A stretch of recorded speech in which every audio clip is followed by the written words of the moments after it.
Albert Einstein, the Buddha, found what he was searching for.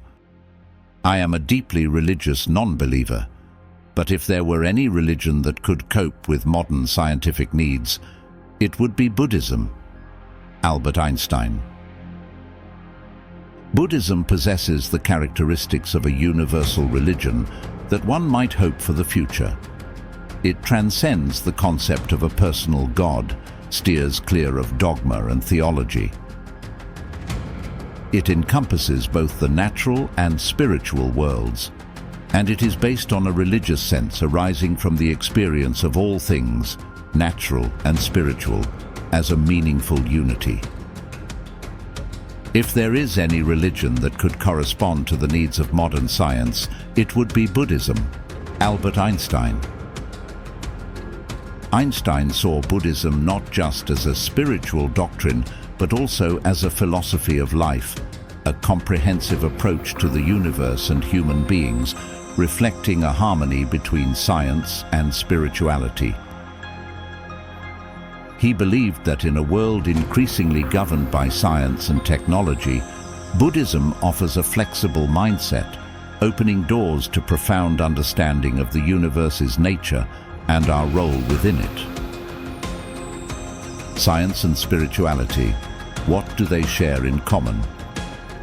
Albert Einstein, an immovable figure in the history of science, marked a turning point for humanity with his general theory of relativity, inaugurating a new era in our understanding of the universe. He discovered that time and space are not separate entities but are interwoven, changing according to the observer's position and velocity. The equation EmC2 is not just a formula, it is a powerful statement about the unity of matter and energy, opening new doors for the field of physics. But Einstein was not just a scientist. He was also a great philosopher and thinker who transcended the boundaries of scientific theory in search of harmony between science, philosophy, and religion.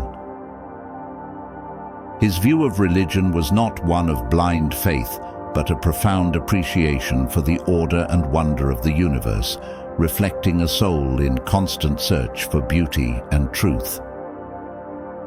Through his way of connecting science with philosophy and religion, Einstein became a symbol of unending exploration and the desire to understand the world around us. Humanity lacks the wisdom to understand all mysteries of nature. The Buddha offered humanity a profound lesson, opening the path to fully explore the infinite potential of the mind, leading to a deep understanding of the surrounding world and ultimately to liberation from the endless cycle of rebirth. The difference lies in that while Einstein sought answers to the mysteries of the external universe, the Buddha turned his attention inward, using observation, wisdom, and genuine reasoning to approach enlightenment. Both the Buddha and Einstein approached their work with a scientific spirit, but the Buddha strongly asserted that knowledge should not be accepted blindly. He encouraged verification through personal experience and reasoning, an open approach that accepts only what has been proven to be true. With this method, the Buddha achieved the profound understanding he sought. Einstein emphasized the importance of ethics and integrity in humans. However, he believed that the source of morality should not be fear or the expectation of punishment from God or any other power. He said, "Human ethical behavior should be based on compassion, education, and social ties and needs. It does not need to have a religious foundation. It is indeed sad if humans are restrained only by fear of punishment and hope for rewards after death. If humans are good only because they fear punishment and hope for rewards, then we are a sorry lot indeed." Albert Einstein, Religion and Science, New York Times Magazine, November 9, 1930. Einstein denied the existence of a personal God, but could not provide an answer to the beauty and methodical way the universe was formed. He expressed this as follows: "I do not believe in a personal God, and I have never denied this, but have expressed it clearly. If in me there is anything that can be called religious, then it is the unbounded admiration for the structure of the world, so far as our science can reveal it.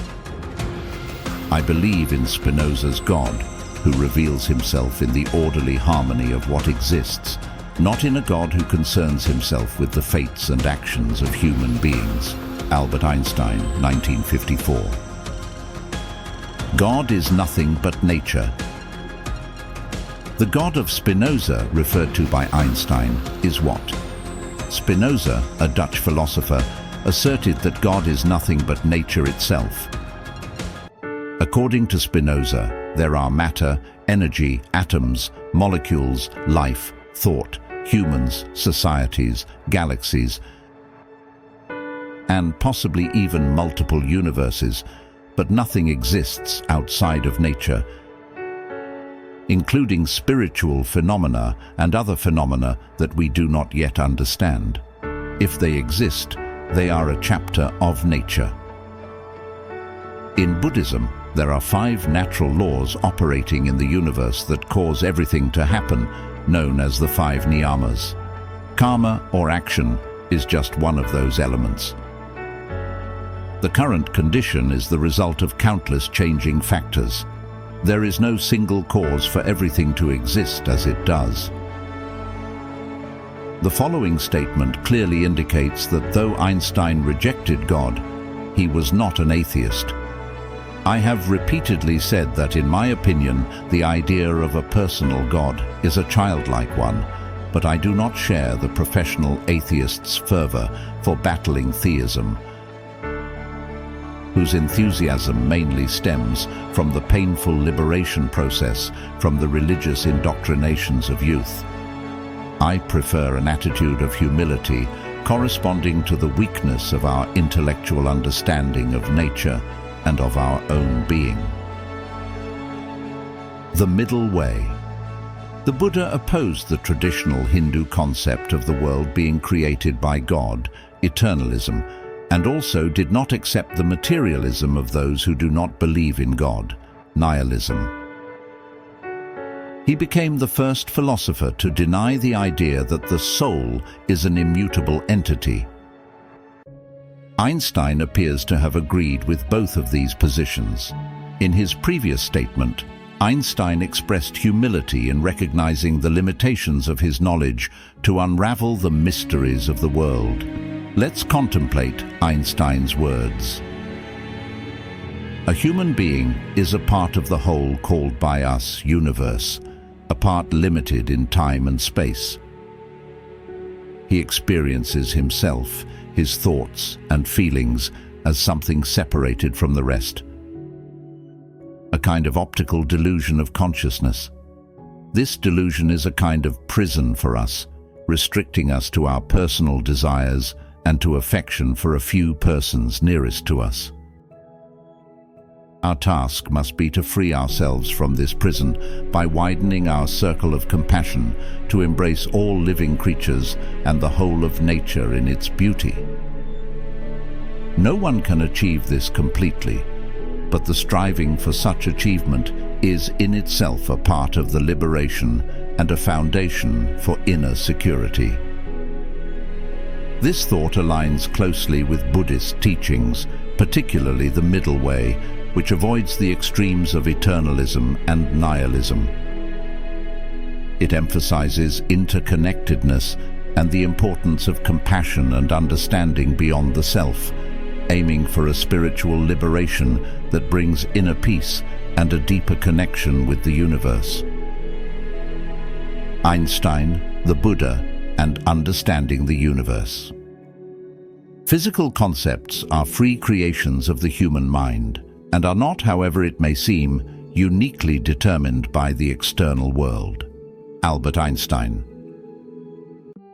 This quote from Einstein reflects a profound perspective on how we understand and construct knowledge about the world around us. He asserts that physical concepts, how we describe and explain natural phenomena, are not uniquely determined by the external world, but are products of the human mind. In other words, while the natural world exists independently and follows its own laws, the way we comprehend and interpret that world through physical concepts and theories is our own creation, based on observation, reasoning, and creativity.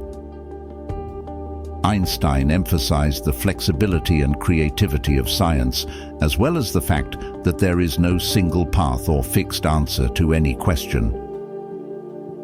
This opens up possibilities for innovation and progress in science, as scientists continue to develop and adjust their theories to more accurately reflect the natural world. This viewpoint also underscores the importance of understanding that scientific knowledge is not absolute. Scientific concepts and theories are always subject to challenge and revision over time, based on new evidence and new understandings of the world. Remarkably, the Buddha, from 2,500 years ago, expressed a similar viewpoint but in a different way. All notions such as cause and effect, sequence, atoms, basic elements, are all figments of imagination and manifestations of the mind, the Buddha. The self is not a rational concept. According to the Buddha, the self is not a rational concept. The self is merely an emotion, therefore consciousness is an illusion, and the sense of self is just an activity of the brain. Humans live unconsciously in a dreamlike state, believing in their own existence. The consequence is that they become dependent on concepts and forms, not realizing that these have no more foundation than the activities of the mind. The Buddha declared that due to this misperception, humanity's liberation would be hindered. The Buddha referred to this as ignorance, or anatta, non-self, which Einstein described as the illusion of consciousness. The Buddha's solution to help us escape this prison is through the development and purification of the mind, following a clear path, the Noble Eightfold Path and the Four Noble Truths. The Buddha's path also includes extending unbiased compassion towards all beings. According to the Buddha, attachment, desire, brings suffering and also prevents escape from this prison. Einstein said this prison restricts our love only to our dear ones, becoming selfish. He proposed that to escape this prison, compassion must embrace all living beings. Einstein's effort to explore the mysteries of the world can be seen through this statement. The most beautiful and profound experience is the sensation of the mystical. It is the sower of all true science. He to whom this emotion is a stranger, who can no longer wonder and stand wrapped in awe, is as good as dead. To know that what is impenetrable to us really exists, manifesting itself as the highest wisdom and the most radiant beauty, which our dull faculties can comprehend only in their primitive forms. This knowledge, this feeling, is at the center of true religiousness. Albert Einstein, The Merging of Spirit and Science. Einstein, the Buddha, and Understanding the Universe. Einstein acknowledged that, despite the human mind's incredible sophistication, it still cannot fully comprehend the universe's vast mysteries. Yet he never ceased to admire the beauty and order with which nature operates. He called this acceptance and deeper understanding true religiosity. In an intriguing conversation between the Buddha and one of his disciples, a similar approach is revealed. The disciple asked, "Lord Buddha, how vast is the universe?" The Buddha replied, "Does knowing the size of the universe help you escape from suffering?" When the disciple admitted it did not, the Buddha taught, "Then why focus on matters that do not help in ending suffering?" Through this, Buddhism emphasizes that instead of being engrossed in metaphysical questions and curiosities that do not address humanity's core issue, suffering, one should focus on finding the causes and solutions for it. Buddhism considers the universe as an endless cycle of cause and effect, existing eternally without a specific beginning, but with cycles of renewal and new eras beginning. The message that both Einstein and the Buddha share is, liberate oneself from unnecessary bindings by expanding the mind and compassion, aiming for deep understanding and addressing the problem of suffering comprehensively. Suffering and the cause of suffering.